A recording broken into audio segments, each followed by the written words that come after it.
ప్రార్థన.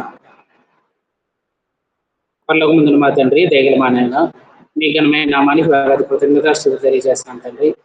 తండ్రి, బుధవారం దినాన ఈ విధంగా కూడుకొని వాక్యాన్ని నేర్చుకోగలిగేటట్లుగాను, ధ్యానించగలిగేటట్లుగాను మీ కృప మాపై దయచేసినందుకు మీ కృతజ్ఞతలు తండ్రి. మీ గ్రంథాన్ని చదువుతుండగా అందులో ఉన్నటువంటి విషయాలన్నింటినీ మేము గ్రహించుకొని మా జీవితాలు మేము మార్చుకుంటూ మీకు ఇష్టంగా జీవించగలిగేటట్లుగా మాకు బుద్ధిని, జ్ఞానాన్ని, ఆత్మని ఈ చిన్ని ప్రార్థన యేసుక్రీస్తు నామాన్ని అడిగి పెట్టుకుంటున్నాం తండ్రి. ఆమేన్. అపోస్తల కార్య గ్రంథాలు మనకి చదవడం అయిపోయింది. తర్వాత ఏ పుస్తకం చదువుదామని చెప్పి గత వారంలో అడిగినప్పుడు ఇర్మియా గ్రంథం చదువుదామని చెప్పి, అంటే ఏ పుస్తకాలు పాత నిబంధనలు ఏమైనా చదువుదాం అన్నప్పుడు ఇర్మియా గ్రంథం చదువుదాం అన్నారు. సో ఇర్మియా గ్రంథం చదివేటప్పుడు అందులో ఉన్నటువంటి కొన్ని ముఖ్యమైన విషయాల్ని మనం తెలుసుకోవాలి. దాని యొక్క అవుట్లైన్ ని మీకు అందరికీ ఇస్తాను, సరే గమనించండి.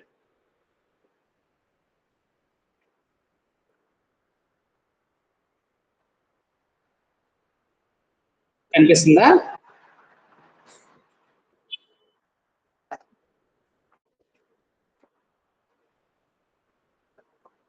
ఆ వాయిస్ అందరికి కనపడుతుంది కదా? మీకు వినిపిస్తుందా వాయిస్? ఇర్మియా గ్రంథం గురించి మనం చూసుకుందాం. ఇర్మియా గ్రంథాన్ని మనం చూసుకున్నట్లయితే ఇందులో మొత్తం 52 అధ్యాయాలు అనేవి ఉంటాయి. ఈ 52 అధ్యాయాల్లో కూడా మనం గమనించినట్లయితే అనేకమైన విషయాల్ని మనం ఇందులో నుంచి నేర్చుకోవచ్చు. అందులో మనం చూసుకున్నట్లయితే ప్రతి గ్రంథం చదివేటప్పుడు దాని యొక్క హిస్టరీ ఏంటన్నది మనం తెలుసుకోవాలన్నమాట. ఇర్మియా గ్రంథం యొక్క హిస్టరీ ఏంటి అనేది మనం చూసుకోవాలి. అప్పటికి ఇశ్రాయేలీలు, యోధేయులు అంటే సౌలు 40 సంవత్సరాలు పరిపాలించాడు. ఐక్యంగా ఆ దేశం అనేది ఉన్నది, ఇశ్రాయేల్ దేశం అంతా.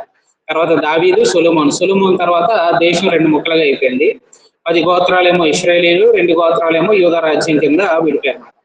సో ఇశ్రాయేలీలు పాపం చేయడం ద్వారా వారు ఆల్రెడీ అష్షూరు చెరకు వెళ్ళిపోయిన తర్వాత అయినా సరే వాళ్ళ యొక్క స్థితిని చూసి వీళ్ళకి బుద్ధి లేక వీళ్ళు కూడా ఏం చేస్తున్నారంటే అదే తప్పులో, అంటే విగ్రహారాధన, దేవుని విడిచిపెట్టడం, ఇలాగ దేవునికి ఇష్టం లేనటువంటి అన్యాచారాలు అన్ని పాటించడం ద్వారా వీళ్ళు కూడా చెరకు వెళ్ళిపోయేటువంటి పరిస్థితి ఏర్పడింది మాట.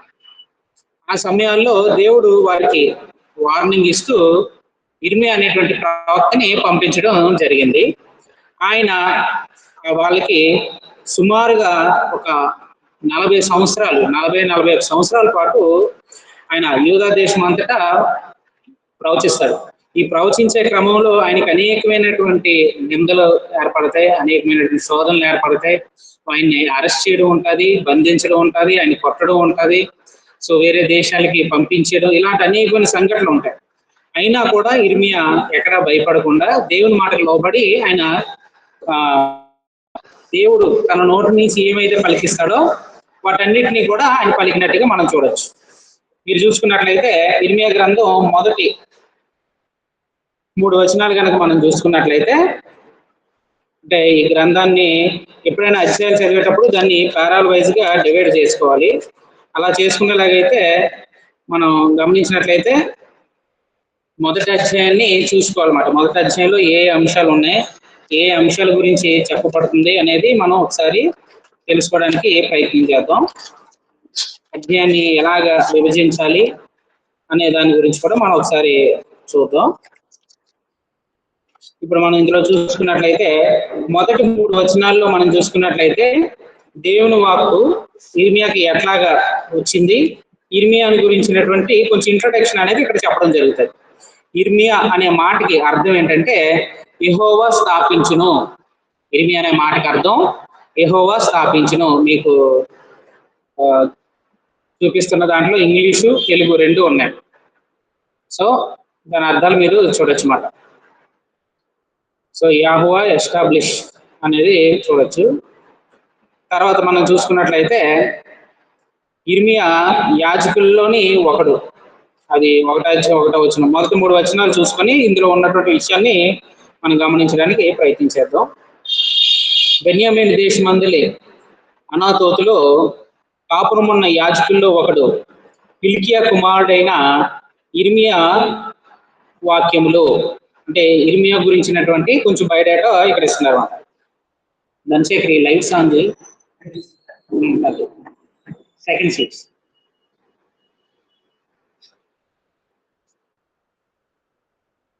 బెన్యామీను దేశమందలి అనాతోతులో కాపురం ఉన్న యాజకుల్లో ఒకడైన హిల్కియా కుమారుడైన ఇర్మియా వాక్యములు.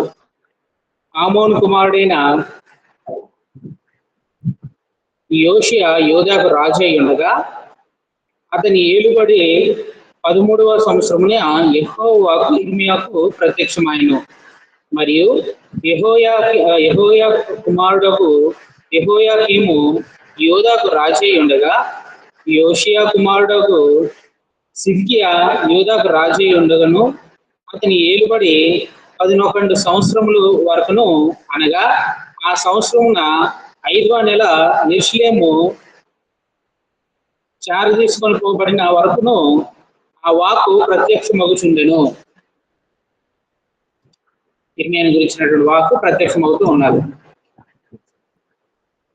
ఇక్కడ మనం గమనించాల్సినటువంటి విషయాన్ని మనం చూసుకున్నట్లయితే ఈ 3 వచనాల్లో కొంచెం ఇంట్రడక్షన్ అనేది ఇవ్వడం జరిగింది అన్నమాట. ఆ ఇంట్రడక్షన్ కనుక మనం చూసుకున్నట్లయితే ఇర్మియా అనే మాటకి యెహోవా స్థాపించును అనేది ఆయన యొక్క అర్థం. ఆయన ఎవరంటే యాజకుల్లో ఒకడు. ఆ 1వ వచనం మనం చదివినప్పుడు మనకు అక్కడ అర్థమవుతుంది. ఆయన యాజకుల్లో ఒకడైనటువంటి హిల్కియా కుమారుడైన ఇర్మియా. అంటే ఈ వృత్తి మామూలుగా అయితే యాజకత, ఆయన తండ్రి యాజకుడు కాబట్టి ఈయన కూడా నెక్స్ట్ ఆ వృత్తిలోకి రావాలి. అంటే సుమారుగా టీనేజ్ వయసులో వచ్చింది మాట దేవుని యొక్క పిలుపు ఈయనకి టీనేజ్ వయసులో వచ్చింది. ఇందులో గమనించుకున్నట్లయితే తండ్రి హిల్కియా, గోత్రం ఏంటంటే లేవి గోత్రం. 1వ వచనంలోనే ఆయన గోత్రం రాయబడి ఉంది, ఆయన పేరు రాయబడి ఉంది. అలాగే మనం చూసుకున్నట్లయితే గ్రామము అనాతోతు, అంటే ఇది యెరూషలేముకి 2.5 మైళ్ళు దూరం, కిలోమీటర్స్ కాదు మైళ్ళ దూరంలోనే ఉన్నారన్నమాట. 2.5 మైళ్ళ దూరంలో అది ఉన్నది. కాలం ఏ కాలంలో ఇది జరిగింది అనేది మనం చూసుకున్నట్లయితే క్రీస్తు పూర్వం 627 నుంచి 586 సంవత్సరాలు, 627 నుంచి 586 సంవత్సరాల మధ్య కాలంలో ఈయన ప్రవక్తగా పనిచేశాడు అన్నమాట. యూదయ దేశంలోనూ మిగతా దేశాల్లో కొన్ని దేశాలు చెప్తారు, ముందు చూద్దాం. అంటే ఈయన యొక్క ప్రవక్తగా పనిచేసినటువంటి కాలాన్ని కనుక మనం చూసుకున్నట్లయితే సుమారుగా 41 సంవత్సరాలు ఈయన ప్రవక్తగా పనిచేశాడు. ఇర్మియా ఎన్ని సంవత్సరాలు పనిచేశాడు? 41 సంవత్సరాలు ఈయన ప్రవక్తగా పనిచేశాడు అన్నమాట. సో ఈయన పనిచేసినటువంటి కాలంలో మనం చూసుకున్నట్లయితే అంటే సుమారుగా ఈ 40 సంవత్సరాల కాలంలో ఎవరెవరు రాజులు ఉన్నారు అనే విషయాన్ని చూసుకున్నట్లయితే మొత్తం 5 రాజుల కాలంలో ఈయన పనిచేశాడు అనమాట. మీకు ఇచ్చినటువంటి జెరాక్స్ కాపీలోని లాస్ట్ పేజ్ చూడండి. లాస్ట్ పేజ్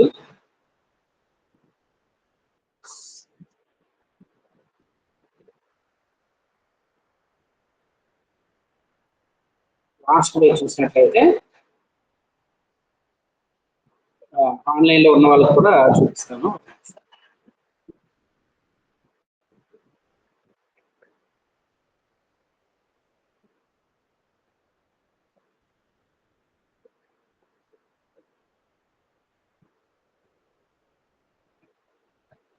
కనిపిస్తుంది కదండి. ఇందులో చూసుకున్నట్లయితే లాస్ట్ పేజ్ అది కాదు, దాని వెనకతల అది ల్యాండ్స్కేప్, అది లాస్ట్ పేజ్. అందులో చూసుకున్నట్లయితే ఈయన పనిచేసినటువంటి 40 సంవత్సరాల టైంలో, ఈయన వర్క్ చేసినటువంటి 40 సంవత్సరాల టైంలోని ఏ రాజులు ఉన్నారనేది చూద్దాం. మొట్టమొదటిగా మనం చూసుకున్నట్లయితే యోషియా. ఈయన సుమారుగా అంటే ఈయన యొక్క చరిత్ర 2వ రాజుల గ్రంథం 22వ అధ్యాయం దగ్గర నుండి, అలాగే మనం చూసుకున్నట్లయితే 23వ అధ్యాయము 30వ వచనం వరకు ఉంటారు ఈయన యొక్క చరిత్ర. సో దానికి ప్యారలల్ గానే దినవృత్తాంతాలు కూడా ఉంటాయి. అంటే క్రోనికల్స్ రెండో దినవృత్తాంతాలు 34వ అధ్యాయము 1 నుంచి 35వ వచనం 27వ వచనం వరకు ఈ యొక్క యోషియా యొక్క కాలాన్ని మనం చూడొచ్చు. ఈయన సుమారుగా ఎన్ని సంవత్సరాలు పరిపాలించాడంటే 640 నుంచి 609 వరకు ఈయన పరిపాలన చేశాడు. ఈయన సుమారుగా 31 సంవత్సరాలు పరిపాలన చేశాడు. అక్కడ బ్రాకెట్ లో 31 అని ఉంటారు. ఆయన రాజుగా 31 సంవత్సరాలు పనిచేశాడు. ఈయన రాజుగా 31 సంవత్సరాలు పనిచేసేటప్పుడు ఇక్కడ రాయబడిన మాట మనం చూసుకున్నట్లయితే 13వ సంవత్సరమున ఎవరు యోషియా అనేటువంటి రాజు 13వ సంవత్సరం అప్పుడు స్టార్ట్ అయ్యి రాజుగా పరిపాలన చేస్తున్నటువంటి 13వ సంవత్సరంలోని ఎవరు ఇర్మియా ప్రవక్తగా స్టార్ట్ అయ్యాడు అన్నమాట. అంటే అప్పటికి 13 సంవత్సరాలు ఆయన పరిపాలన అయిపోయింది. అప్పుడు ఇర్మియా ఎంటర్ అయ్యాడు ప్రవక్తగా.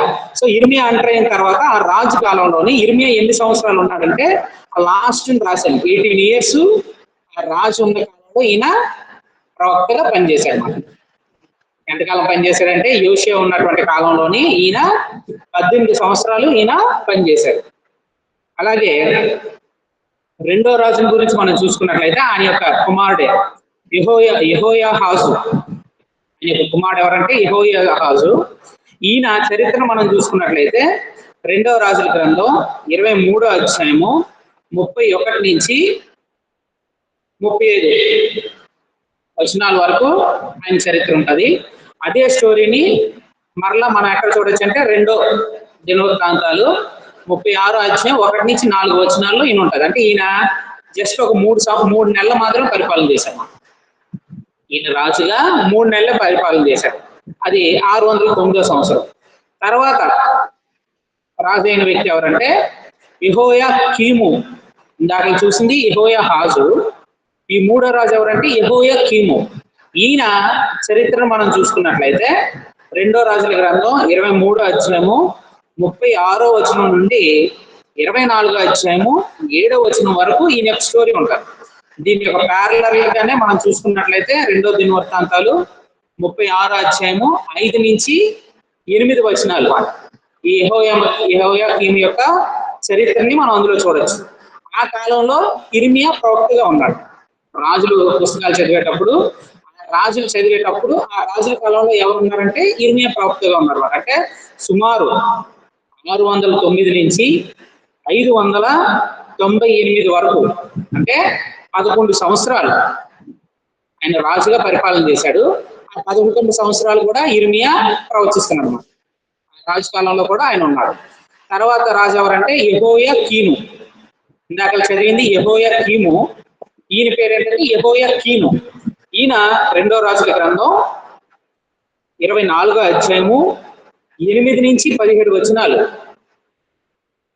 అలాగే రెండో దినవృత్తాంతాలు 36వ అధ్యాయము 9 నుంచి 10 వచనాలు. ఈయన యొక్క చరిత్రను మనం చూడొచ్చు అన్నమాట. సో ఈయన కూడా చాలా తక్కువ ఉంటది. అంటే 598వ సంవత్సరంలోనే ఈయన 3 నెలలు పరిపాలన చేశాడు.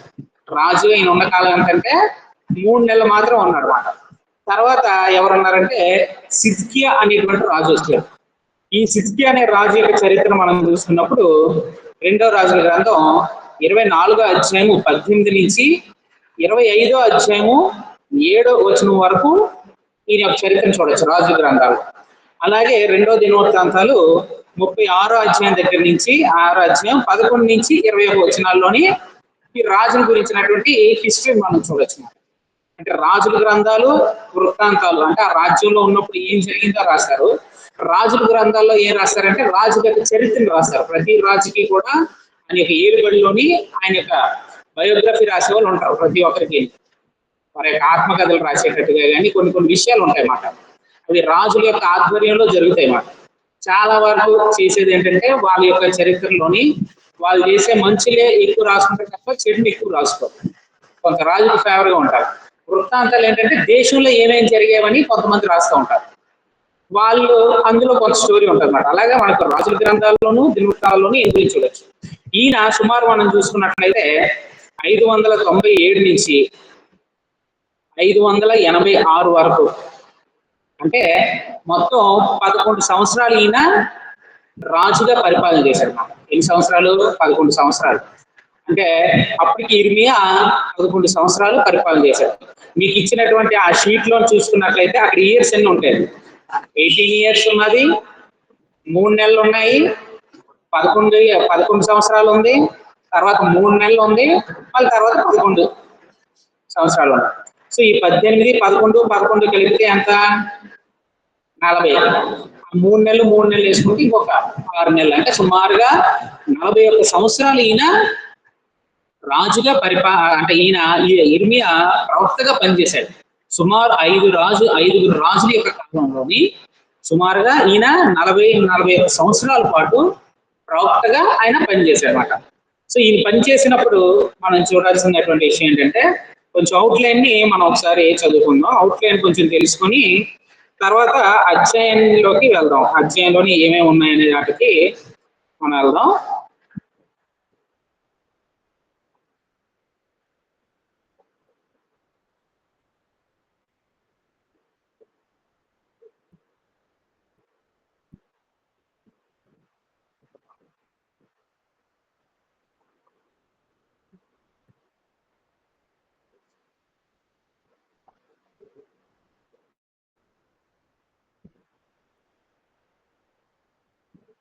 స్క్రీన్ షేర్ చేస్తాను ఆన్లైన్లో ఉన్న వాళ్ళకి.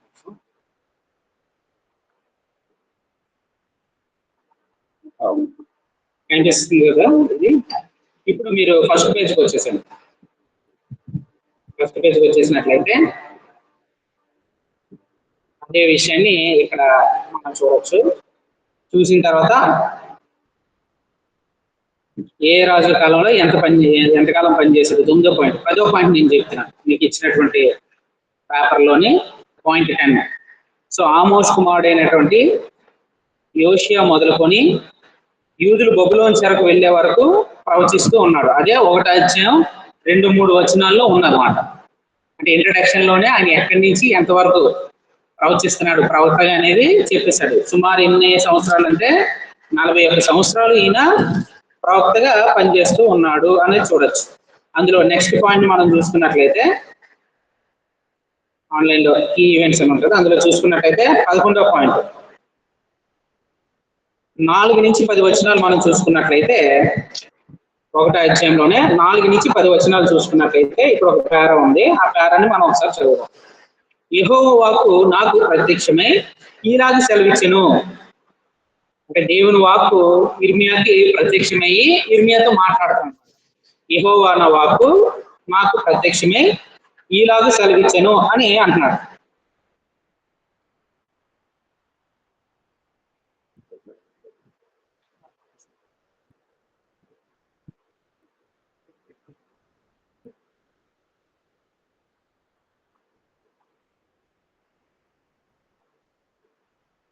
నాలుగో వచనం, యెహోవా వాక్కు నాకు ప్రత్యక్షమే ఈలాగ సెలవిచ్చెను.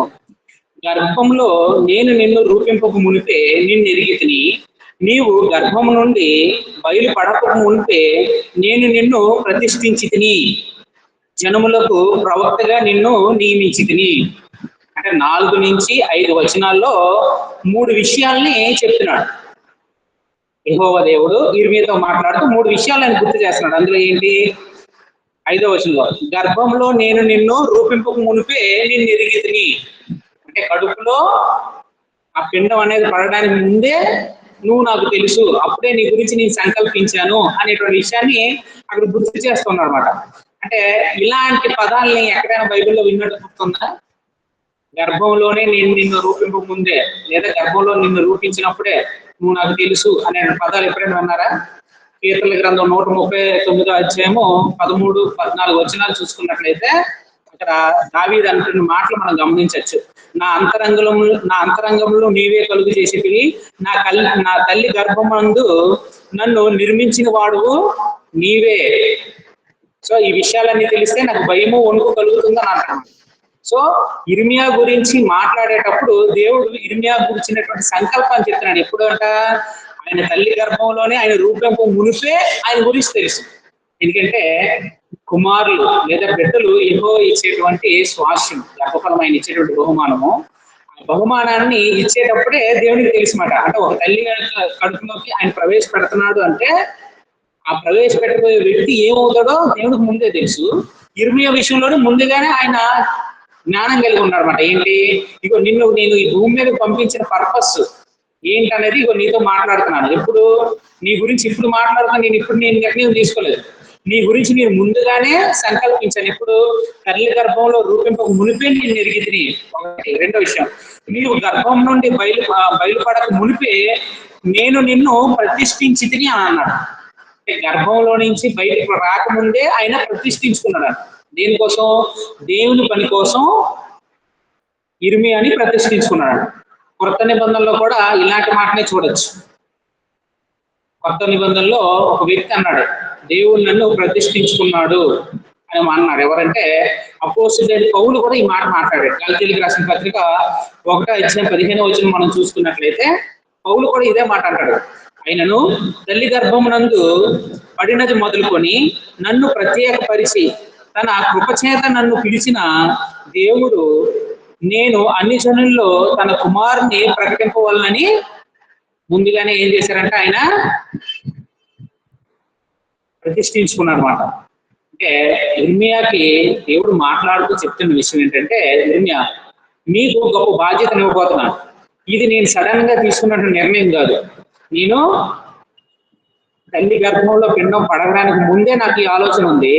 ఎప్పుడైతే నువ్వు తల్లి గర్భంలో ప్రవేశించావో ఇగో అంటాడు, నీవు గర్భం నుండి బయట పడక మునిపే నేను నిన్ను ప్రతిష్ఠించి తిని జనములకు ప్రవక్తగా నిన్ను నియమించి తిని. మూడో క్వాలిటీ అంటే, ఫస్ట్ క్వాలిటీ ఏమో రూపింపక మునిపే నిన్ను ఎరిగి తిని, నువ్వు నాకు తెలుసు అన్నాడు. రెండు, గర్భంలోంచి బయటపడక మునిపే నేను నిన్ను ప్రతిష్ఠించాను అన్నాడు. రెండు. మూడోది ఏంటంటే, నిన్ను ప్రవక్తగా నియమించేశాను. ఆ విషయాన్ని ఇప్పుడు నీతో చెప్తున్నాను అని చెప్పి ఆయనకి ఆ విషయాన్ని గుర్తు చేశారన్నమాట. గుర్తు చేస్తున్నప్పుడు 6వ వచనం, అందుకు అయ్యో ప్రభువు యెహోవా చిత్తగించుము, నేను బాలుడినే మాట్లాడుటకు నాకు శక్తి చాలదని నేను అనగా. ఇర్మియా ఏమన్నాడంట దర్శనంలోని? ఇర్మియాతో మాట్లాడుతూ, ఇగో నాకు ముందే నువ్వు తెలుసు, నిన్ను గర్భంలోనే నేను ప్రతిష్ఠించాను, ఇప్పుడు నిన్ను ఈ యూదా జనాంగం మీద ప్రవక్తగా నియమించానని చెప్పినప్పుడు ఇర్మియా భయపడ్డాడు అన్నమాట. భయపడి అయ్యో ప్రభువు యెహోవా చిత్తగించుము, నేను బాలుడిని, అంటే నేను చిన్నపిల్లవాడిని, నేను చెప్తే ఎవడంటాడు? ఒక యవనస్తుడు వచ్చి ఏమైనా మాట్లాడితే ఎవరైనా వింటారా? పావన్ ఉన్నాడు, ఆడొచ్చి వాక్యం చెప్తానని అంటే అంగీకరిస్తారా? అరే నువ్వు చిన్నోడు, బాగా నేర్చుకోవాలి అంటారు. కానీ ఇర్మియాకి దేవుడు అంటాడు, చెప్పిన మాటకి ఇర్మియా అంటాడు అనమాట. అంటే తను చాలా తక్కువగా చూసుకుంటాడు అనమాట. దేవుడు ప్రవక్తగా నియమిస్తున్నాడంటే ప్రవక్త పని మామూలు పని కాదు. ఒక వ్యక్తి ప్రవక్తగా పనిచేయాలంటే ఆ కాలంలోని చాలా కష్టమైనటువంటి విషయం. దేవుడు ఏం చెప్తే అది చెయ్యాలి. అలాంటి పరిస్థితిలో దేవుడు ఇర్మియాకు ఒక అవకాశాన్ని ఇచ్చినప్పుడు ఇర్మియా ఏమంటున్నాడంటే భయపడుతున్నాడు. భయపడుతూ, చిత్తగించుము, నేను బాలుడినే, మాట్లాడుటకు నాకు శక్తి చాలదా, నేను మాట్లాడడానికి నాకు శక్తి సరిపోదు, నేను సరిగ్గా మాట్లాడలేను అని అన్నాడు. ఇలాంటి రీజన్ ఒక వ్యక్తి చెప్పాడు పాత నిబంధనలో. నేను నిన్ను నాయకుడిగా పంపిస్తున్నాను అని ఉన్నప్పుడు, అయ్యో నాకు నోటు మాంసం ఉంది అని అన్నారు. ఎవరా వ్యక్తి? ఆన్లైన్ లో ఉన్నవారనే చెప్పచ్చు. ఎవరు? బ్రదర్. మోషే. దేవుడు మోషేని ఐగుప్తు దేశానికి పంపిస్తూ ఇశ్రాయేల్ మీద నాయకుడిగా ఉన్నప్పుడు మండే పొద దగ్గర ఆయన మాట్లాడుతున్నప్పుడు మోషే చెప్పిన మాట, నాకు నోటు మాంసం కలిగిన వాడిని నేను మాట్లాడలేను, అంటే ఎలాగోలాగా ఎస్కేప్ అయిపోదాం ఈ పని నుంచి అని ట్రై చేస్తాడు అనమాట. అలాగే ఈయన కూడా ఏమన్నాడంటే మాట్లాడటం నాకు శక్తి చాలదు అని అంటున్నాడు. అంటే చాలా మంది దేవుని పనికి దేవుడు ఎన్నుకున్నప్పుడు వారందరూ కూడా గొప్పలేం కాదు. ఆయన ఎన్నుకున్నటువంటి ప్రవక్తలు కానీ, యేసుక్రీస్తు ఎన్నుకున్నటువంటి శిష్యులు కానీ, వీళ్ళెవరు గొప్ప స్థానంలో లేరు. ఎక్కడో ఏదో పని చేసుకుంటున్నటువంటి వాళ్ళే. మోషే ఎక్కడో గొర్రెలు కాచుకుంటున్నటువంటి పరిస్థితి. అబ్రహాం ఏదో దేశంలోని విగ్రహారాధన ఉన్నటువంటి దేశంలో ఉన్నటువంటి వ్యక్తి. నోవాహు దేవుడితో కొంచెం నీతిగా న్యాయంగా బ్రతికినటువంటి వ్యక్తి. అలాగా వాళ్ళ యొక్క హిస్టరీలు చూసుకుంటే వాళ్ళకి పెద్ద చరిత్రగా ఉండవు, కానీ దేవుడు వాళ్ళు ఎన్నుకున్నాడు. యేసుక్రీస్తు శిష్యులు చూసుకున్నట్లయితే వాళ్ళు ఎవరు పెద్ద జ్ఞానవంతులు కాదు, చదువుకున్న వాళ్ళు కాదు. ఏం చేసేవారు? వాళ్ళ పని ఏంటి? వృత్తి, చేపల్ని పట్టుకునేటువంటి జాగ్రత్త పని చేశారు. అలాంటి వాళ్ళు ప్రభు ఏం చేశారంటే ఎన్నుకున్నారు అన్నమాట. ఎన్నుకునేటప్పుడు ప్రతి ఒక్కరికి ఉన్న డౌట్ ఏంటంటే, గొప్ప గొప్ప వాళ్ళు ఉన్నారు, చదువుకున్న వాళ్ళు ఉన్నారు, వీళ్ళందరినీ వదిలేసి ఏమీ తెలియని నాలాంటి వాడిని ఎన్నుకోవడం ఏంటి ఈ పనికి అనేటువంటి డౌట్ ఎవరికైనా ఉంటుంది. సో అలాగే ఇక్కడ ఇరిమయ్య ఏమంటున్నాడంటే, అయ్యో ఈ పని నాకు చాలా కష్టమైనటువంటి పని, నేను దీన్ని ఎలా చేయగలను, నాకు ఆయన అన్నాడనమాట, నేను చిన్నపిల్లోడిని, నేను మాట్లాడడానికి నాకు శక్తి సరిపోదు అని అన్నాడు. అంటే చాలా మంది కొంచెం పెద్ద పెద్ద నాయకులు కూడా బైబిల్లో చూసినప్పుడు దేవుడు ఎన్నుకున్నప్పుడు కొంచెం వెనక్కి చెంకిన వాళ్ళు. దావీదు మహారాజు, ఆయన చరిత్ర ఏంటి, గొర్రెలు కాచుకుంటున్నవాడిని, అటువంటి వాడిని రాజుగా చేశాడనమాట దేవుడు. అంటే చాలా ఏమీ లేనటువంటి వారిని కూడా వారిలో ఉండే భయము భక్తిని బట్టి, వారు జీవించేటువంటి యథార్థతను బట్టి దేవుడు ఏం చేస్తారంటే వాళ్ళని నాయకులుగా ఎన్నుకున్నాడు, రాజులుగా పెట్టాడు, ప్రవక్తలుగా కూడా ఎన్నుకున్నాడు. అలాగే ఇర్మియాను కూడా ఎన్నుకున్నాడు. అంటే మోషే చెప్పే మాటకి ఈయన చెప్పే మాటకి కొంచెం దగ్గరగా ఉంటారు. అలాగే ఇంకొక వ్యక్తి కూడా ఉన్నాడు. ఆ వ్యక్తి దగ్గర కూడా మాట్లాడినప్పుడు ఆ వ్యక్తి ఏంటంటే, నేను వెళ్తాను, ఇక్కడ దేవుడు అంటాడు అనమాట, నా ప్రజల పక్షం మీరు చూసుకున్నట్లయితే యెషయా ఒక మాట అంటాడు. 6వ అధ్యాయంలో మీరు చూసుకున్నట్లయితే యెషయా ప్రవక్త, యెషయా గ్రంథం 6వ అధ్యాయము 8వ వచనం మనం చూసుకున్నట్లయితే, అప్పుడు దేవుడు అంటాడనమాట, నేను ఎవరిని పంపుదును, మా నిమిత్తం ఎవడు పోనని ప్రభువు సెలవీగా వింటిని. అంటే దర్శనంలో జరుగుతున్న మాట వింటిని.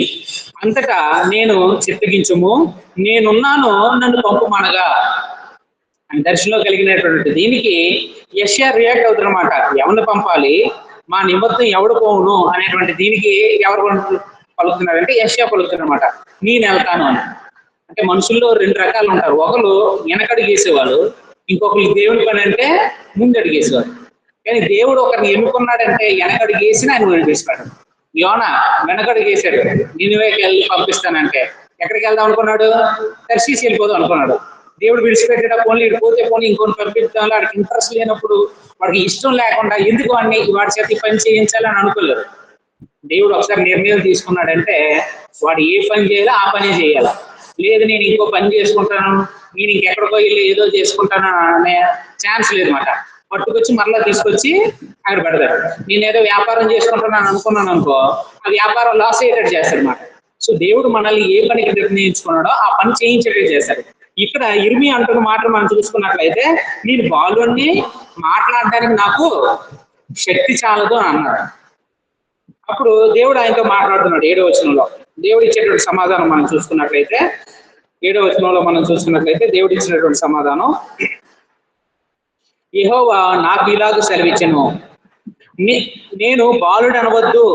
ఏమంటున్నాడంట, నేను బాలుడు అని చెప్పొద్దు, నా దగ్గర నేను చిన్నపిల్లవాడిని అని చెప్పొద్దు, నేను నిన్ను ఎన్నుకున్నాను, నేను బాలుడు అనవద్దు, నేను నిన్ను పంపు వారందరి యొద్దకు నీవు పోవాలను. ఇక్కడ ఇక్కడ ఆయన చేయాల్సిన పనులు చెప్తున్నాడు. ఏంటి, నేను నిన్ను పంపువాని యొద్దకు నువ్వు పోవాలను, నీకు ఆజ్ఞాపించిన సంగతులన్నీ చెప్పవలను. అంటే 7వ వచనం నుంచి మనం చూసుకున్నట్లయితే 10వ వచనం వరకు కొన్ని విషయాలు చెప్తున్నాడు. ఈయన బాలుడు అని అన్నాడు, దానికి బాలుడని నువ్వు నాకు సాకులు చెప్పొద్దు, రీజన్స్ నాకు వద్దు, నువ్వు ఏది చెప్పినా నేను విన్నావు, నేను దేనికోసం నిర్ణయించుకున్నా ఆ పని నువ్వు చేయాలి. సో నువ్వు బాలుడు అనవద్దు, నేను నిన్ను పంపు వారి వద్దకు నువ్వు పోవాలి. నీ డ్యూటీ ఏంటి, నేను ఎక్కడికి వెళ్ళమంటే నువ్వు అక్కడికి వెళ్ళాలి, నేను అక్కడ ఏం ఆజ్ఞాపిస్తానో ఆ సంగతులే నువ్వు అన్ని వారికి చెప్పాలన్నమాట. అంటే నేను నీకు ఆజ్ఞాపించే సంగతులు అన్నీ అంటున్నాడు అన్నమాట. అంటే కొన్ని ఫిల్టర్ చేసి ఈ మాట చెప్తే వాళ్ళ కోపం వస్తుందేమో, ఈ మాట చెప్తే వాళ్ళు అలుగుతారేమో, ఈ మాట చెప్తే వాళ్ళు తిరగబడి నన్ను చంపేస్తారేమో, అలాంటి ఫిల్టర్స్ ఏం పెట్టుకోవద్దు, నువ్వు ఏం చెప్తానో అదే నువ్వు చెప్పాలి అని చెప్పి ఆయన్ని ఎన్నుకోవడం జరిగింది అన్నమాట.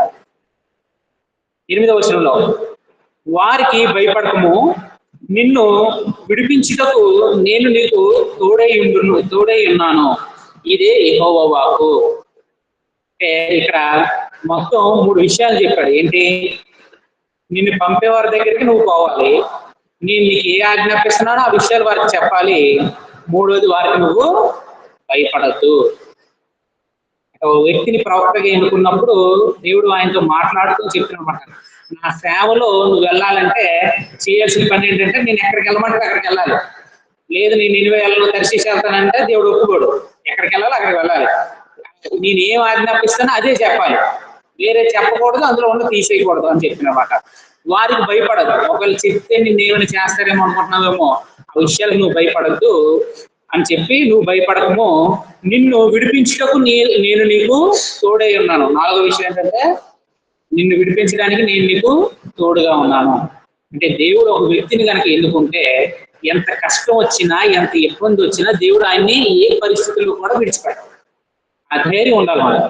పౌలుకి అలాగే ధైర్యం చెప్పి దేవుడు పంపిస్తాడు. మన అపోస్తల కార్యాలు చదువుకున్నప్పుడు యెరూషలేముకు పంపించేటప్పుడు యెరూషలేములో ఆయన పట్టబడతాడని చెప్పినప్పుడు అక్కడ దూత ఆయనతో మాట్లాడినప్పుడు మాట ఏంటంటే, ఇగో నువ్వు రోముకి వెళ్ళి నా గురించి సాక్ష్యం ఇవ్వాలి, అనేకులకి సువార్తను ప్రకటించాలి, కాబట్టి నీకే ప్రాణాపాయం ఉండదు, నువ్వు ధైర్యంగా ఉండు అని చెప్పి పౌలుతో మాట్లాడాడు.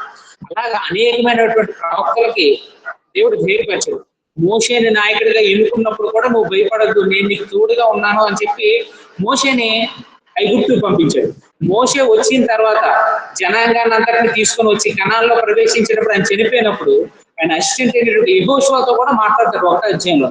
నేను నీకు తోడుగా ఉన్నాను, నువ్వు భయపడకు, మోషేకి నేను ఎలాగైతే తోడుగా ఉన్నానో నీకు కూడా అలాగే తోడుగా ఉంటాను అన్నాను. అంటే ఎప్పుడైనా సరే ఒక మనిషి లోకంలో మనకి ఎదురయ్యేటువంటి శ్రమలు కానీ ఇబ్బందులు కానీ ఉండేటప్పుడు ఎప్పుడైనా మీకు వీలైతే యెహోషువ గ్రంథం చదవండి, లేదా కీర్తన గ్రంథం 42వ అధ్యాయం చదువుకున్నా మీకు చాలా ఆదరణ అనేది దొరుకుతుంది మాకు. దేవుడు మనల్ని ఎలా ఆదరిస్తాడు, ఎలా కాపాడుతాడు అనేది చెప్తున్నమాట. సో అంటూ 9వ వచనంలోని ఆయన చెప్తున్నమాట, ఈయన ఒక రీజన్ చెప్పాడు, ఏంటి, నాకు మాట్లాడడానికి శక్తి సరిపోదు అన్నాడు. అప్పుడు దేవుడు ఆయనతో మాట్లాడుతున్నాడు. అప్పుడు యెహోవా చేయి చాపి నా నోరు ముట్టగా ఈలాగు సెలవిచ్చెను. ఏం చేశాడంట, నేను మాట్లాడడానికి నాకు శక్తి లేదని అంటే యెహోవా చేయి చాపి, అంటే దూత చేయి చాపి నా నోరు ముట్టగా ఇలాగ సెలవిచ్చెను, ఇదిగో నేను నీ నోట నా మాట ఉంచి ఉన్నాను. ఏమన్నాడు, నీ నోట నా మాట ఉంచి ఉన్నాను, ఇంక నువ్వు భయపడక. యేసుక్రీస్తు కూడా శిష్యులు పంపించేటప్పుడు, ప్రజల్లోకి పంపించేటప్పుడు ఆయన అన్న మాట ఏంటంటే, అందరినీ చూసి మీరు భయపడకండి, అక్కడ ఏం మాట్లాడాలని మీరు టెన్షన్ అవ్వకండి, ఆ సమయానికి పరిశుద్ధాత్ముడు మీతో మాట్లాడిస్తాడు, నేను మీకు తోడుగా ఉంటాను, భయపడకండి అని అన్నాడు మాట. కొంతమంది, చాలా మందికి స్టేజ్ చూసినా జనాలు చూసినా భయపడతారు. ఒకవేళ నువ్వు నిజంగా భయభక్తులతో దేవుని భయభక్తులతో ఉన్నావు అనుకో, దేవుడు నీకు సహాయం చేస్తాడు. అంటే అనుదినం బైబిల్ చదివే అలవాటు ఉండాలి, ప్రార్థన చేసే అలవాటు ఉన్నదనుకో, నువ్వు ఎవరికైనా ఒకవేళ వాక్యం చెప్పాలని అనుకుంటే స్టేజే అవసరం లేదు, నీ పక్కన ఉన్న వాళ్ళకే చెప్పాలనుకున్నా, నీకు మొహమాట ఉన్నా ఇబ్బంది ఉన్నా నువ్వు స్టార్ట్ చేస్తే నీకు దేవుడు సహాయం చేస్తాడు. ప్రయత్నం చూడాలి.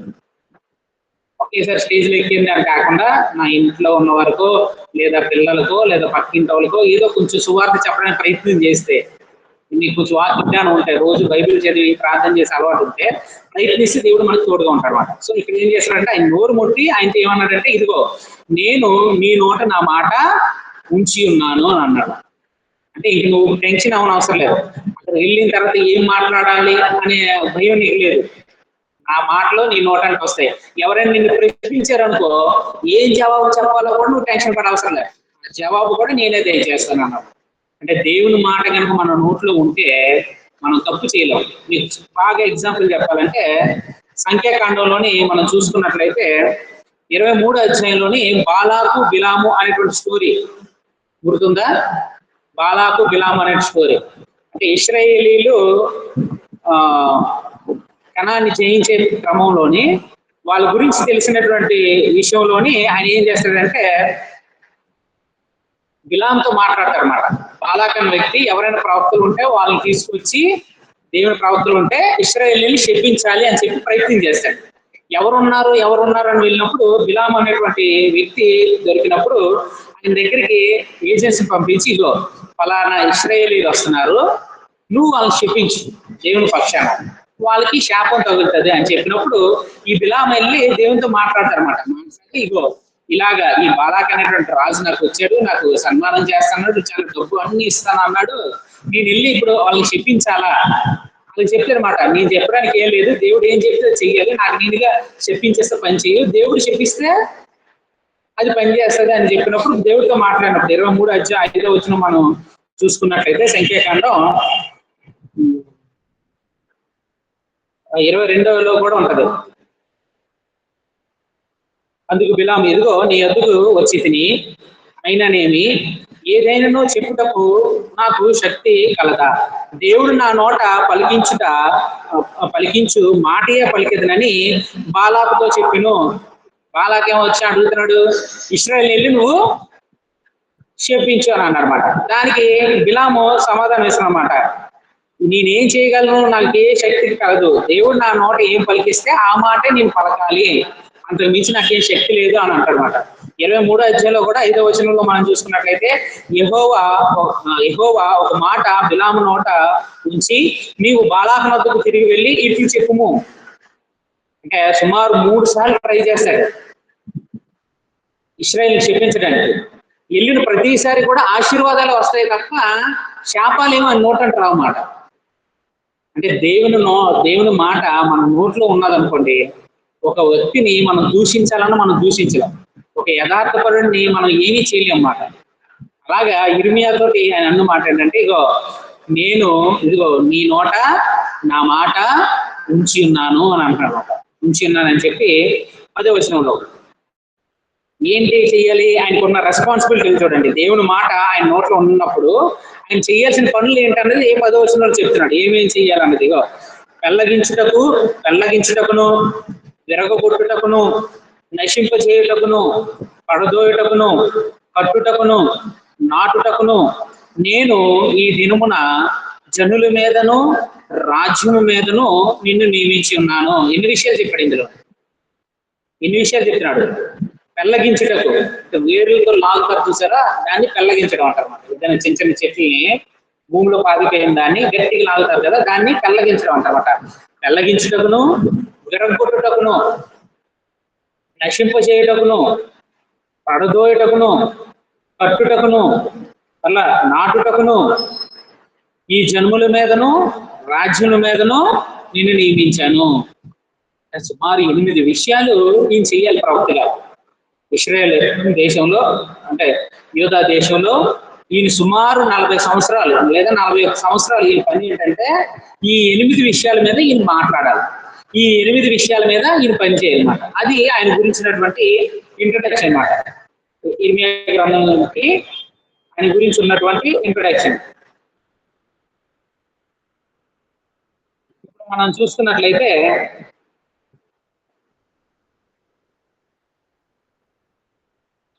కొన్ని మీకు ఫస్ట్ పేజ్లోనే కొన్ని ఇంట్రడక్షన్స్ ఇచ్చాను, కీ పాయింట్స్ అని. పెన్నులు తెచ్చుకున్నారా?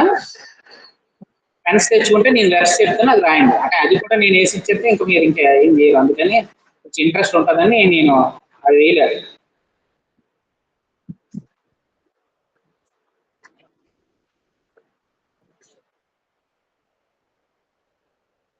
సో 12వ పాయింట్ ఏంటంటే, 1వ అధ్యాయం 4 నుంచి 10 వచనాలు చదువుకున్నాం. అంటే మిగతా కూడా చదువుకోవాలి. నేను జస్ట్ ఒక అవుట్లైన్ ఇస్తాను, ఆయన గురించినటువంటి అవుట్లైన్. ఇప్పటి వరకు 11 పాయింట్స్ చెప్పడం జరిగింది. 12వ పాయింట్ ఏంటంటే, పశువుల చేతిలో ఇర్మియా బంధించబడడం అనేది ఉంటుంది అన్నమాట. అది 20వ అధ్యాయం 1 నుంచి 6 వచనాల్లో ఉంటుంది. కీ ఈవెంట్స్ అన్ని రాశాను కదా ఫస్ట్ పేజ్లోనే, అందులో లాస్ట్ పాయింట్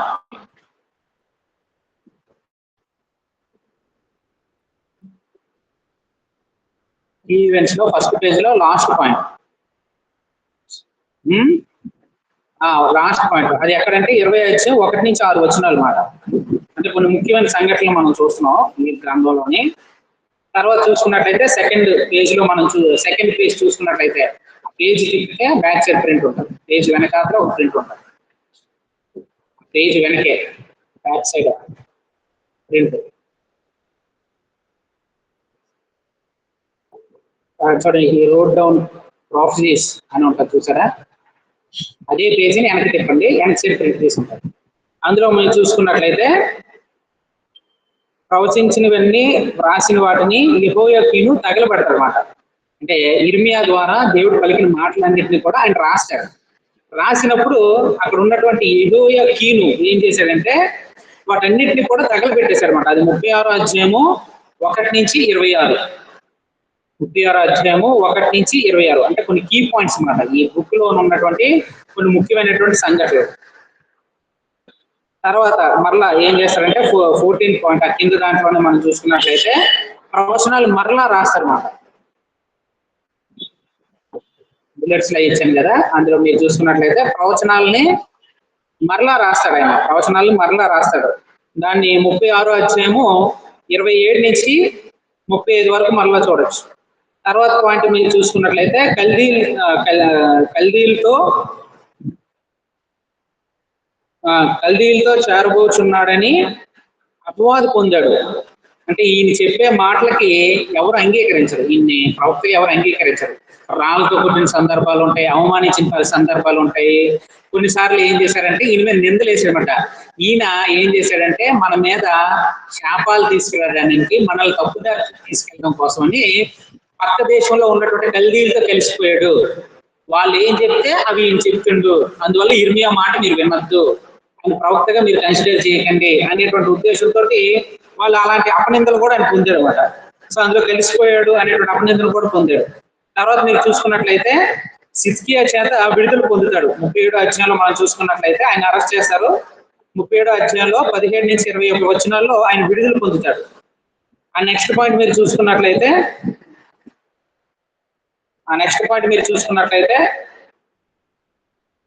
38 అధ్యాయంలో మరలా ఆయన మీద ఒక నష్టపరచువానిగా అపవాదం పొందుతాడు. అంటే ఈయన ఉంటే మనకి నష్టమే, మనకి ఏ మంచి ఉండదు, మనల్ని ఎప్పుడు వీడు పొగడ్డు, మనం చేసే తప్పులన్నిటిని ఎత్తి చూపిస్తా ఉంటాడని చెప్పి ఇర్మియా మీద వాళ్ళు ఒక నేరం మోపేటువంటి పరిస్థితి అన్నమాట. తర్వాత నెక్స్ట్ పాయింట్ చూసుకున్నట్లయితే కీషుడైన ఎబెల్మెకు ద్వారా రక్షింపబడతాడు. 38 అధ్యాయంలోనే 7 నుంచి 28 వచనాల్లో మరలా ఆయన ఎలా రక్షింపబడ్డాడో చూడొచ్చు. తర్వాత అదే పేజీలోని లాస్ట్ పాయింట్ చూసుకున్నట్లయితే నెబుకద్నెజరు ద్వారా విడుదల పొందుతాడు. 39 అధ్యాయము 11 నుండి 14 వచనాల్లో ఆయన ఏం పొందుతాడంటే విడుదల పొందుతాడు అన్నమాట. తర్వాత 3 పాయింట్స్ ఉన్నాయి.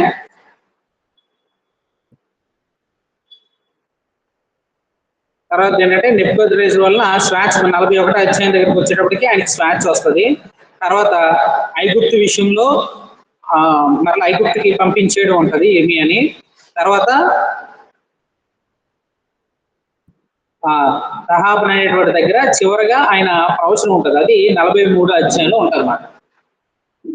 అంటే ఇందులో కొన్ని కీ పాయింట్స్ ని మనం చూస్తున్నాం. వీటిని మనం చదువుకోవడం లేదు, కానీ అధ్యాయ వైద్యుగా చదువుకునేటప్పుడు నేను దాని గురించి చెప్తాను. మీకు అవుట్లైన్ ఇచ్చాను కాబట్టి, మీ అందరికి ప్రింట్అవుట్ ఇచ్చాను కాబట్టి మీరు ఒకసారి దాన్ని చదవండి.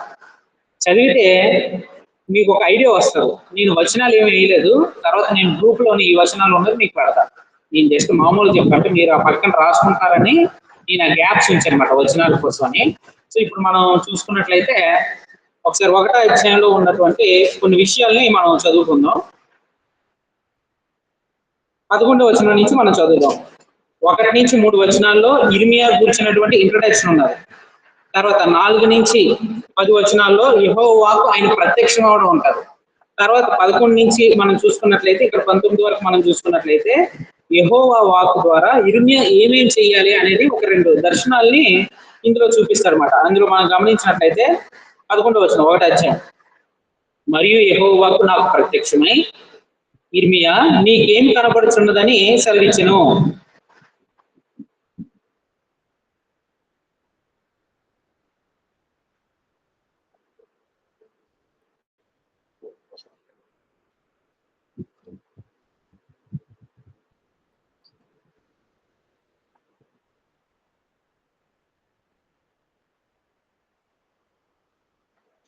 పదకొండవ వచనం మనం చూసుకున్నట్లయితే మరియు యెహోవాకు నాకు ప్రత్యక్షమే ఇర్మియా నీకేం కనబడుచున్నదని సెలవిచ్చాను. అందుకు బాదం చెట్టు చువ్వ కనబడుచున్నదని నేను అనగా, ఇర్మియాకి దర్శనం ద్వారా మాట్లాడుతున్నాడు.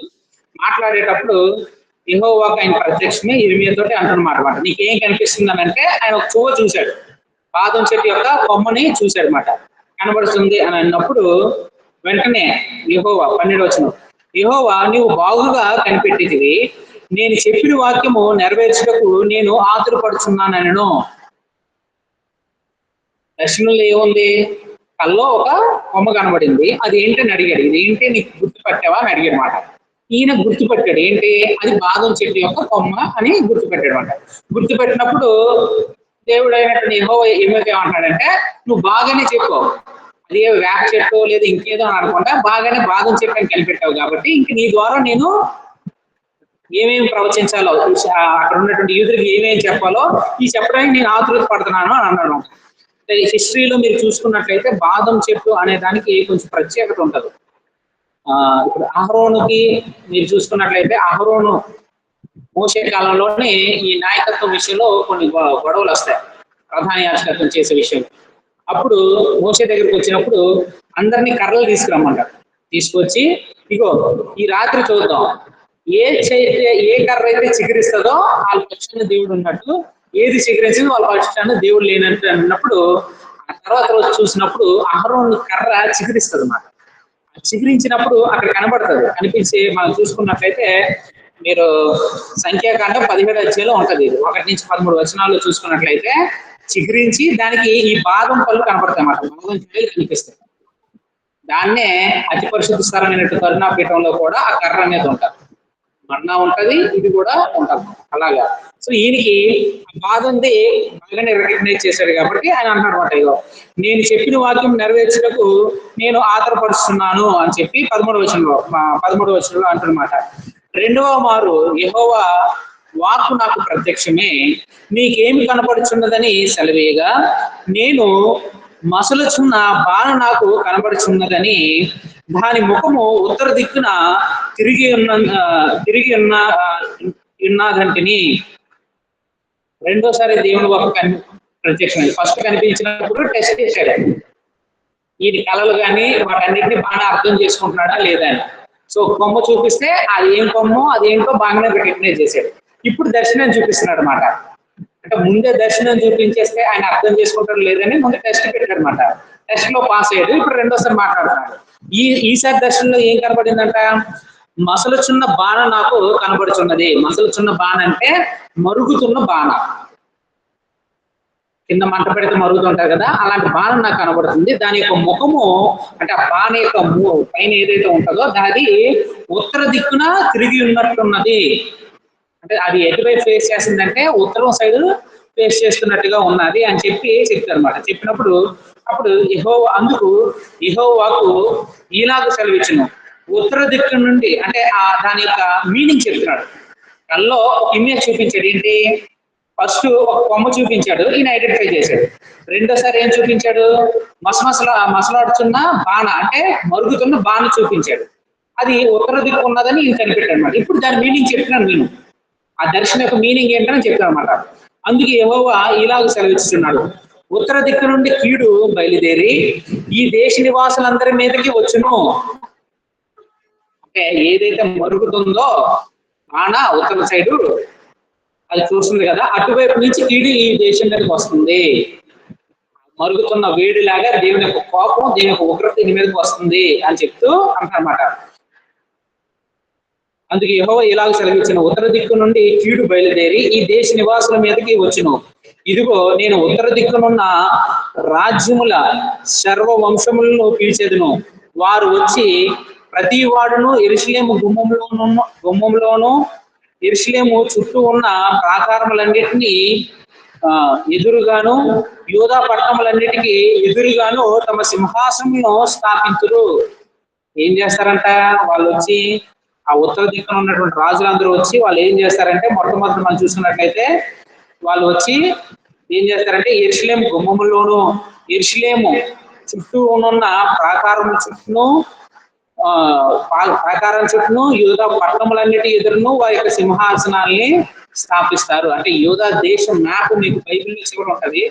యూదా దేశాన్ని మీరు చూసుకున్నట్లయితే యూదా బెన్యామీను గోత్రాలు ఉన్నది ఏవైతే ఉన్నాయో ప్రతి పట్టణంలోనూ వాళ్ళు రాజ్యం ఏలేటట్టుగా, అంటే ఇంక మీకు అధికారం ఉండదు, వాళ్ళు మేము మీద అధికారం చేసేటట్టుగా నేను చేస్తాను, ఎందుకంటే మీరు నాకు కీడు చేశారు కాబట్టి, పాపం చేశారు కాబట్టి. 16వ వచనం, అప్పుడు యెరూషలేము వారు నన్ను విడిచి అన్య దేవతలకు ధూపం వేసి తమ చేతులు రూపించిన వాటికి నమస్కరించి ఉన్న తమ చెడుతనం అంతటిని బట్టి నేను వారిని గూర్చిన నా తీర్పులు ప్రకటించును. రీజన్ ఏంటంట, వీళ్ళు యెరూషలేములో ఉన్న వాళ్ళందరూ ఏం చేశారు, యెహోవాను ఆరాధించడం మానేసి వీళ్ళు ఏం చేశారంట, అన్ని దేవతలకు ధూపాలు వేస్తున్నారు.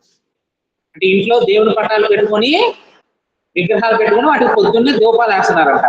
ధూపం వేశారు, తమ చేతులు అంతేకాకుండా తమ చేతులు రూపించిన వాటికి నమస్కరించుటను వాళ్ళ చేతులతో తయారు చేసిన బొమ్మలకు వీళ్ళు నమస్కారం చేస్తున్నారు.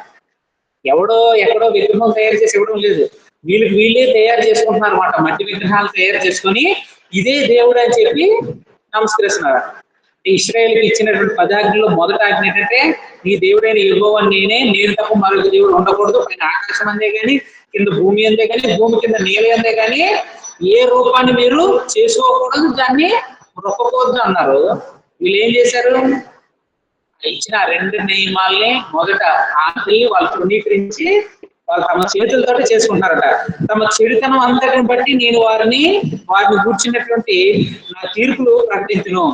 కాబట్టి నీవు నడుము కట్టుకొని నిలబడి నేను నీకు ఆజ్ఞాపించినదంతయు వారికి ప్రకటన చేయము. భయపడకము లేదా నేను వారి ఎదుట నీకు భయము పుట్టించును. ఏమన్నాడు, నువ్వు భయపడద్దు, నడుము కట్టుకో అంటే రెడీగా సిద్ధపడి ఉండు. కవలు తీసుకుని నడుము కట్టుకొని వాళ్ళ దగ్గరికి వెళ్ళడానికి, ఆ పెద్దల దగ్గరికి వెళ్ళడానికి, ఆ ప్రజల దగ్గరికి వెళ్ళడానికి నువ్వు రెడీగా ఉండు అంటారనమాట. రెడీగా ఉండు, నీకు ఆజ్ఞాపించిన వాటన్నిటి వారికి ప్రకటన చేయము. భయపడకము లేదా నేను వారి ఎదుట నీకు భయము పుట్టించును, లేదంటే వారి ఎదుట నీకు భయం పుడుతుంది అని చెప్పారన్నమాట. యూదారాజుల యొద్దకు కానీ, ప్రధానుల యొద్దకు కానీ, యాజకుల యొద్దకు కానీ, దేశ నివాసుల యొద్దకు కానీ, ఈ దేశమంతటిలో నీవు ఎక్కడికి పోయినను ప్రాకారం గల పట్టణము గాను, ఇనుప స్తంభము గాను, ఇత్తడి గోడలు గాను నీ ఉండునట్లు ఈ దినము నిన్ను నియమించి ఉన్నాను. నా మాటను తీసుకొని వెళ్తున్నావు. నా మాటను తీసుకుని నువ్వు వెళ్ళినప్పుడు నువ్వు చాలా జాగ్రత్తగా ఉండు. నీ పక్షాన్ని నేనున్నాను, నువ్వు భయపడకు. రాజుల దగ్గరికి వెళ్ళినా, యాచకుల దగ్గరికి వెళ్ళినా, దేశ నివాసుల దగ్గరికి వెళ్ళినా, పెద్ద పెద్ద పట్టణాల దగ్గరికి వెళ్ళినా సరే నువ్వు ఎలా ఉండాలంట, అవి చూసి భయపడకుండా ఇగో ప్రాకారపు పట్టణపు ఇనుప స్తంభంలాగా ఉండాలి, ఇక్కడ గోడల్లాగా ఉండాలి. అలాగా నేను నిన్ను నియమించానని చెప్పి చివరి వచ్చిన వారు నీతో యుద్ధం చేతులు గాని నిన్ను విడిపించుటకు నేను నీకు తోడై ఉన్నందున వారు నీ పైన విజయం పొందజాలరు. ఇదే యెహోవాకు. నువ్వు చెప్పిన మాటలకి, నువ్వు చేసే పనులకి వాళ్ళందరూ నేను తిట్టచ్చు, కొట్టచ్చు, వెలివేయచ్చు, తీసుకెళ్లి జైల్లో పడేయచ్చు, కానీ వాళ్ళు నిన్నేం చేయరు. నేను నిన్ను విడిపిస్తాను, నేను నీకు తోడుగా ఉన్నాను అన్నాను. అంటే ఈ 1వ అధ్యాయంలో మనం చూసుకున్నట్లయితే, ముఖ్యంగా మనం 1వ అధ్యాయంలో మనం చూసుకున్నట్లయితే 3 పేరాలు చూసాం. మొదటి 3 వచనాల్లోని ఇర్మియాను గురించినటువంటి ఇంట్రొడక్షన్ ఇచ్చాడు. నెక్స్ట్ 3 వచనాల్లోనూ దేవుడు ఆయన ద్వారా ఏమేం చేయాలనే దాన్ని చెప్తూ ఉన్నారు.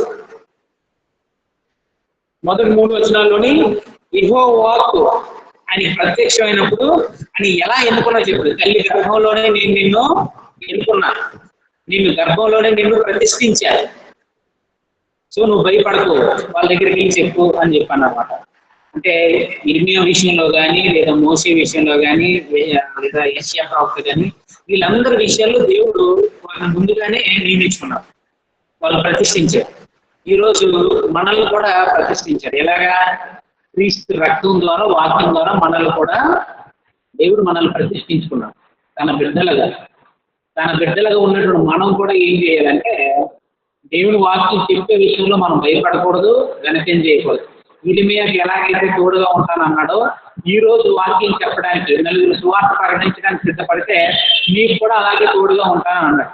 ఆయన వెళ్ళేది మామూలు వ్యక్తుల దగ్గర కాదు, యూదులే కానీ క్రూరమైన మృగాల తయారైపోయారు అన్నమాట.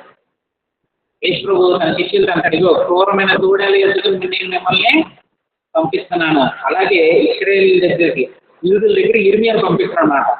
రాజని, అధికారి అని చెప్పి నువ్వు వయసులో చిన్నాడు, నువ్వు భయపడతా, నడుము కట్టుకుని ధైర్యంగా మాట్లాడు. నా మాట నీ నోటి నుంచి వస్తుంది, నువ్వేం టెన్షన్ పడక, నా మాట వస్తుంది, అది చాలా ధైర్యంగా పలకడానికి నువ్వు సిద్ధపడు. నువ్వు ఫిజికల్ గా రెడీగా ఉండు. ఇనుప స్తంభం లాగా, ఇత్తడి గోడల్లాగా స్ట్రాంగ్ గా ఉంటే నేను వాళ్ళకి చేయబోయే విషయాలు నేను చెప్తాను. వాళ్ళు నన్ను విడిచిపెట్టి అన్ని దేవతలతో తిరుగుతారు, విగ్రహారాధన చేస్తున్నారు. అందువల్ల వారు కలగబోయేటువంటి శిక్షని చెప్తున్నారు అనమాట. వాళ్ళ పరిస్థితి ఎలా ఉంటది. మీరు చివరి 52 అధ్యాయం దగ్గరికి వచ్చేటప్పటికి ఇర్మియా సుమారు 41 సంవత్సరాలు ప్రకటించారు, ఎవ్వరూ మాటలు. చివరి 52 అధ్యాయం దగ్గరికి వచ్చేటప్పటికి నెబుకద్నెజరు వచ్చి యెరూషలేముని ముట్టడి వేసి తగలబెట్టేసి మొత్తం అందరినీ నాశనం చేసేసి చాలా మంది బందీలుగా తీసుకెళ్ళిపోతారు. చరిత్రలోని ఇశ్రాయేలీయులు అశ్షూరు వెళ్ళిపోయారు. వారు వెళ్ళిపోయినటువంటి ఒక 130 సంవత్సరాల తర్వాత యూదులు వెళ్ళిపోయారు. ఈ 130 సంవత్సరాల్లో సుమారు 40 సంవత్సరాలు ఇర్మియా ప్రకటిస్తారు. దేవుని దృష్టి తిరగండి, విగ్రహారాధన విడిచిపెట్టండి, దేవుడి ఇచ్చిన ధర్మశాస్త్రాలు పాటించండి, అన్యులు వివాహం చేసుకోవద్దు, యథార్థంగా ఉండండి, నీతిగా ఉండండి, న్యాయంగా ఉండండి అని సుమారు 5 రాజుల కాలంలో 5 రాజులు మనం చూసుకున్నాం. ఈ రాజుల కాలంలో ఆయన మొరపెట్టుకున్న ప్రతిసారి కూడా ఆయనకి ఎదురైంది ఏంటంటే అవమానము, నిందలు, కొట్లాట, చంపేసే పరిస్థితి వరకు వాళ్ళు తీసుకెళ్ళాలన్నమాట. దేవుడు ఆయన రక్షిస్తూనే చేశాడు. ఆయన చివరికి ఎవరు కూడా మారుమర్చుకోవాలి. అంటే ఎవరికైనా మనం చరిత్రలో చూసుకున్నప్పుడు ఎవరికైనా ఒక వాక్యం చెప్పడానికి పంపించినప్పుడు అక్కడ మార్పు లేదనుకోండి, మనం చాలా నిరాశపడతాం. కానీ ఇర్మియాకి వేరే చోటుకి వెళ్ళిపోమని చెప్పాలి. వాళ్ళు మారేంత వరకు నువ్వు చెప్తూనే ఉండు అన్న. ఎలాంటి మార్పు? ఇశ్రాయేల్లోని అక్కడ ఉన్నటువంటి యూదుల్లో కలగాలి. అంటే ఇంకో వ్యక్తి అయితే మాత్రం నాకు విసుగు వచ్చేస్తుంది, నన్ను వదిలే, ఎంత చెప్పినా ఎందరో అని అంటారు. కానీ 40 సంవత్సరాలు ప్రయత్నించేది కానీ ఒక్కరు మారుమనుకోండి. కానీ దేవుడు మాత్రం ఆయన బాగా హెచ్చరిస్తాడు. అంటే మనం చనిపోయిన తర్వాత అందరూ పరలోకానికి వెళ్ళినప్పుడు ఆ ప్రవక్తను మనం తెలుసుకుంటాం. యెషయా కానీ ఇర్మియా కానీ చాలా మంది ఉన్నారు. వాళ్ళు కలుసుకున్నప్పుడు మనకు తెలుస్తుంది వాళ్ళ యొక్క ప్రాణం అంటే దేవుడు వాళ్ళని ఎలా హెచ్చించడానికి మనకు అర్థమవుతుంది. ఇర్మియా గ్రంథంలో మనం చూసుకున్నట్లయితే చాలా నిరాశ ఉంటుంది, చాలా నిస్పృహ ఉంటుంది. కొన్ని సందర్భాలు చూసినప్పుడు అయితే ఈ ఇశ్రాయేల్ మీద కోపం వస్తుంది. ఏంటి ఎంత దారుణంగా ఉన్నారు దేవుడి మీద. కానీ అలాగా ఆలోచించేటప్పుడు మనం గుర్తు చేసుకోవాల్సింది ఏంటంటే వాళ్ళకి మనకు పెద్ద తేడా ఏం లేదు అని తెలుస్తుంది. ఇర్మియా గ్రంథం చదివితే యాజ్ చేస్తే ఇప్పుడు మనకున్న పరిస్థితులు అర్థమవుతాయి. ఈ రోజు క్రీస్తు సంఘంలో అందరూ ఎలా ఉన్నారో ఆనాటి ఇర్మియా కాలంలో యూదులు కూడా అలాగే ఉన్నారు. వాళ్ళకి చివరిగా వచ్చింది ఏంటంటే నెబుకద్నెజరు ద్వారా వాళ్ళు చెరకెళ్ళిపోయారు. మనకు వచ్చేది ఏంటంటే క్రీస్తు రెండో రాకడ ద్వారా మన పరిస్థితి కూడా నరకానికి వెళ్ళిపోతాం. వాళ్ళు చెరకెళ్ళిన వాళ్ళు బయటకనే వచ్చారు యూదులు, మనం నరకానికి వెళ్తే బయటకు రావడానికి లేదు. సో ఇర్మియా గ్రంథం ద్వారా మనం ఆత్మీయంగా నేర్చుకోవాల్సిన చాలా పాఠాలు ఉన్నాయి. సో ఈరోజు మొదటి అధ్యాయం మాత్రమే చదువుకున్నాం. మిగతా విషయాల్ని మనం తర్వాత నేర్చుకోవడానికి ప్రయత్నించారు.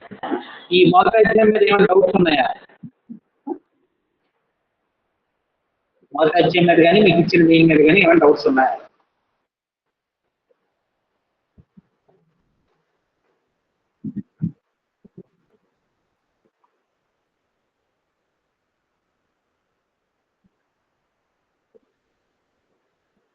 లేదనుకుంటే మనం ప్రేయర్ చేసుకొని క్లోజ్ చేసుకుందాం.